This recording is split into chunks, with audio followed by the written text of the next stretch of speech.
Shalom Bapak Ibu, saudara-saudara yang dikasihi Tuhan. Pada saat ini kita berada dalam minggu Prapaskah keempat. Kita senantiasa mencoba menghayati, memaknai minggu-minggu penderitaan Kristus agar kehidupan kita senantiasa mencerminkan kasih dan kebaikan Tuhan sebagaimana Tuhan telah berkorban menebus dan mengampuni dosa-dosa kita. Saudara-saudara, sebelum kita disapa oleh kebenaran firman Tuhan, marilah terlebih dahulu kita berdoa. Bapa di dalam Yesus Kristus Tuhan kami, biarlah firman-Mu menyapa kami pada saat ini, dan firman-Mu menolong dan memampukan kami untuk senantiasa menghayati akan cinta kasih Kristus di dalam kehidupan yang Tuhan karuniakan kepada kami. Dalam Kristus Tuhan kami, amin. Saudara-saudara, Yesaya pasal 66 ayat yang ke-10, Yesaya 66 ayat yang ke-10 menyaksikan demikian. Bersukacitalah bersama-sama Yerusalem dan bersorak-soraklah karenanya. Hai semua orang yang mencintainya, bergiranglah bersama-sama dia segirang-girangnya. Hai semua orang yang berkabung karenanya. Saudara-saudara, dalam tradisi liturgi gereja-gereja barat atau gereja Latin, Minggu Prapaskah keempat itu disebut Laetari. Laetari itu kalau diartikan bersukacitalah bersama-sama Yerusalem. Kita bertanya, kenapa Yerusalem? Kenapa kita bergirang bersukacita bersama dengan Yerusalem? Apa kaitannya dalam kehidupan kita sebagai orang percaya pada masa kini?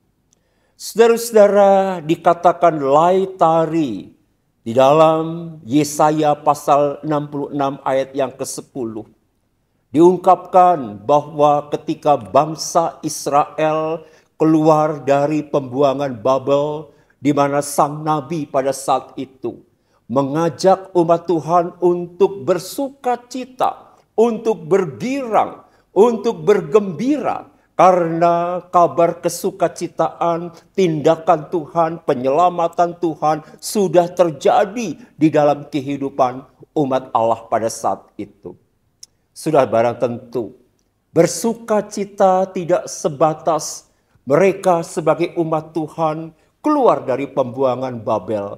Tetapi di dalam kesukacitaan itu, mereka harus juga menyaksikan kebaikan-kebaikan Tuhan, di mana Tuhan telah berkarya, telah bertindak di dalam kehidupan umatnya, sehingga mereka harus mencerminkan ketaatan dan kesetiaannya sebagai umat Tuhan di Yerusalem ketika mereka sudah berada di kampung halamannya pada saat itu.